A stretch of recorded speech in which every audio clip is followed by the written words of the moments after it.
It's time for a knife review, boys and girls. This is on an extremely exciting folder by Ozark Trail, and I don't even remember what the model name is. It's hard to find them. You find them like the corner of the packaging usually. When you get these at Walmart, they're $3.97. They have all different kinds. Most of them are misses, but some of them are hits. There was one that was a huge hit, and I'll roll in the title and the picture of it right now. That was an amazing knife for $4. It's comparable to like $20 to $30 folders. Absolutely insane. And I figured this would be kind of a similar case, and it's not quite as good as that one. And this is still like, I would say you could get these for like, not that you can get these, but these are comparable to like $15 folders for $4. So it is absolutely worth it if you're really just, you want a folding knife to work with and you do not want to spend like any money. This is the knife for you. It's not bad. It's just not great either, but it's definitely worth it if it's you want to only spend less than $5. Perfectly worth it. I have no plans for this review. I'm just going to measure everything out right here. I have had quite a lot of experience with it, actually, as you can see, so I think I'm qualified to review this knife. Let's measure it with this crappy ruler right here. We have an overall length of just about 7 inches. It looks like maybe it's just a hair under there. The blade length itself looks like it's 3 inches on the nose. The cutting edge, however, I know is 2.75 inches. I like the whole thumb stud plus cutout in the blade right here. That oval shape, actually, I dig that. Yeah, it's just really accessible. It flicks out very easily. We have a pretty good lockup on here, no up and down play. There's a hair side to side, but you can tighten that. You can open the knife up. There's a Torx construction there. Tip down carry with your classic phallic clip right there, but it is loop over, and a lot of people prefer that. In fact, it looks like it's stone washed. That's interesting. It carries nicely, but it's tip down right hand carry only. Sorry if that's not your thing. What else is there to really say? Let's say the weight. Let's guess. I didn't weigh it yet. We have non-skeletonized stainless steel handles in there. Let's say, I'm going to say it's like 3.4 ounces. Let's find out. My scale says 3.38, oh, 3.38 ounces. I was 0.02 ounces off. I swear I did not weigh that off camera. I literally just guessed.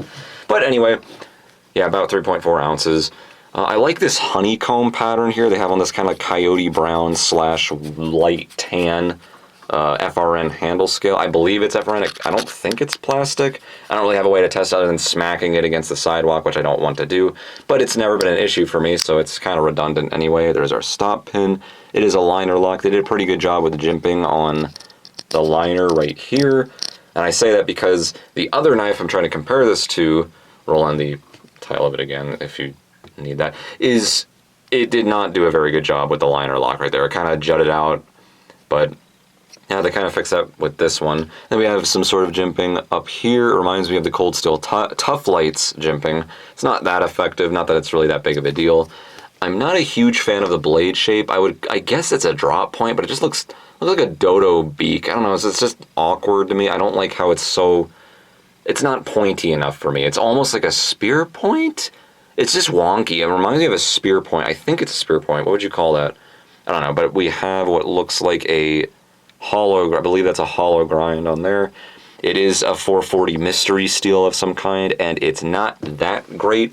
It's good for the price, but I work with this. I would cut boxes up, break boxes down, open boxes with this thing all the time just to test it at work, and it dulled on me relatively quickly. I was actually starting to notice it dull, like, oh man, I'm kind of struggling. I need my, where's my Spyderco, where's my Kershaw, where's my Cold Steel? Like it was dulling on me pretty quickly, but not bad for the money. It's probably just some crappily heat-treated 440 stainless, but not bad. It's not as bad as like the M-Tex and stuff, but it's not as good as that other Ozark Trail I had. I don't know. It's just, maybe it's just me, but I don't know.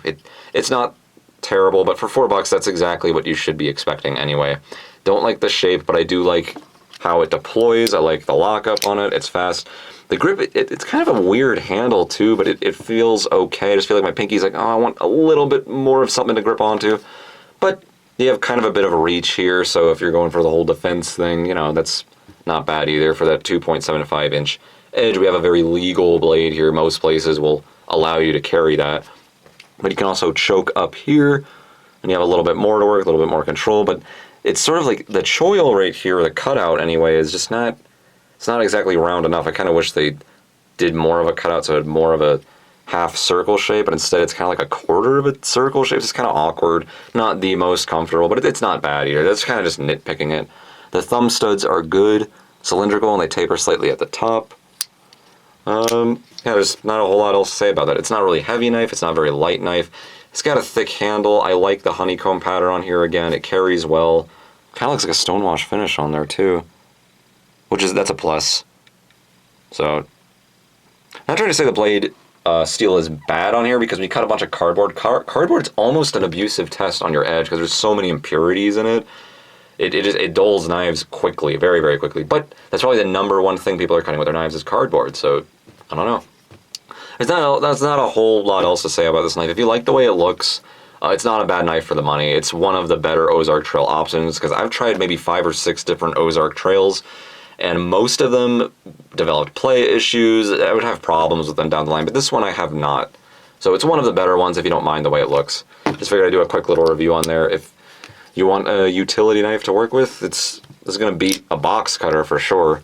Really not a bad knife at all for the money. $4, heck yes, that's pretty good. So doesn't really excite me or anything, but I got this just to test for you. So there it is.